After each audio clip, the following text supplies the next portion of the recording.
ধরে আমাদের অপমান করেছে, সেই অপমানের রাগে আমরা সহ্য করতে পারিনি।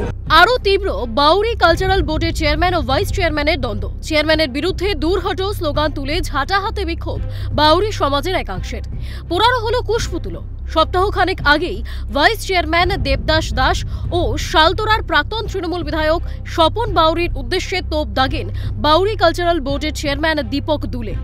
এই আবহে সংঘাত তীব্র আকার ধারণ করায় সোমবার ভাইস চেয়ারম্যানের পদ থেকে ইস্তফার সিদ্ধান্ত নেন দেবদাস দাস। কিন্তু ইস্তফা পত্র গ্রহণ করেননি জেলা শাসক। ভাইস চেয়ারম্যান পদত্যাগের ইচ্ছে প্রকাশ করায় চেয়ারম্যানের উপর ক্ষুব্ধ বাউরি সমাজের একাংশ। উপরন্তু প্রাক্তন বিধায়ক স্বপন বাউরিকে আক্রমণ করায় ফেটে পড়লেন ক্ষোভে। দেখা গেল ঝাঁটাতে মিছিলে হাঁটতে দেখা গেল, কেন আমরা এই মিছিলে নেমেছি কেন? আজ যে দীপক দুলালের আমাদের অপমান করেছে, সেই অপমানের রাগে আমরা সহ্য করতে পারিনি, তাই আজ ঝাঁটা লাঠি হাতে আমরা বেরিয়েছি রাস্তায়। সমাজের কর্ণধার স্বপন বাউরিকে যেভাবে কুরুচিকর মন্তব্য করে অপমান করেছে, তার প্রতিবাদে আমাদের এই আজকে বিক্ষোভ মিছিল। ক্ষোভের এই পরিস্থিতিতে ভাইস চেয়ারম্যান দেবদাস দাসের বিরুদ্ধে দুর্নীতির অভিযোগ তুলেছেন চেয়ারম্যান দীপক দুলে। তার দাবি এরাই ষড়যন্ত্র করছে। আমি কি কাজ করলাম? আমি তাদের টাকাটা আটকে দিয়েছি।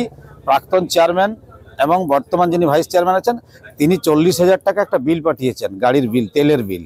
সেই টাকাটা আটকে দিয়েছি। তাই উনি সমস্ত ওই কয়েকজনকে নিয়ে তাদেরকে নিয়ে একটা সংগঠিত করে আমার বিরুদ্ধে একটা বিভিন্ন জায়গায় একটা পরিবেশ তৈরি করার চেষ্টা করছেন, যাতে ওনাকে হ্যাকেল করা যায়, হ্যারাস করা যায়, আমার বদনাম করা যায়, সরকারের বিরুদ্ধে বদনাম করা যায়।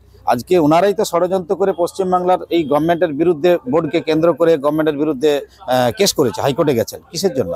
পাল্টা জবাব দিয়েছেন ভাইস চেয়ারম্যান দেবদাস দাস। চিন্তা ভাবনা অনুযায়ী কাজ করে মানুষ, নাম না করে আক্রমণ শানিয়েছেন বাউরি কালচারাল বোর্ডের ভাইস চেয়ারম্যান। যার যেমন চিন্তা ভাবনা তার তেমন বিচার। উনি নিজেই আমাদের সমাজে মানুষের সঙ্গে, বহু মানুষের সঙ্গে উনি প্রতারণা করেছেন। বিভিন্ন কোম্পানির 1200 টাকা করে কালেকশন করেছে। কখনো উনি বাদাম প্যাকেট বলে আমার মা বোনেদের সঙ্গে প্রতারণা করেছে, কাজ পাইয়ে দেবো বলে। এটা হচ্ছে ওনার কাজ। আমরা এই ধরনের কেউ জানি যাবো। কোন দল বুঝতে পেরে সুর চড়িয়েছে বিজেপি। এই সমস্ত পদে যারা বসেন তাদের মূল লক্ষ্যই থাকে দুর্নীতি করা। মন্তব্য বাঁকুড়া জেলা বিজেপির প্রাক্তন সভাপতি সুনীল রুদ্র মণ্ডলের। এক প্রকার হচ্ছে তৃণমূল কংগ্রেসের সঙ্গে যুক্ত ব্যক্তিরা যারা এই সমস্ত দায়িত্বে আসেন, তাদের মূল লক্ষ্যই থাকে দুর্নীতি করা।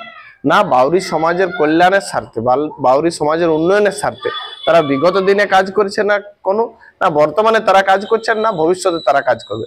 কারণ শুধুমাত্র বাউরি সমাজের মানুষজনকে এই ধরনের একটা বিভ্রান্তি তৈরি করার চেষ্টা করা হয় যে তারা তৃণমূল কংগ্রেসের সঙ্গে থাকলে অনেক বেশি উপকৃত হবে। সব মিলিয়ে ক্রমশ বাড়ছে বাউরি কালচারাল বোর্ডের দ্বন্দ্ব। স্বরূপ রায়ের রিপোর্ট, ক্যালকাটা নিউজ।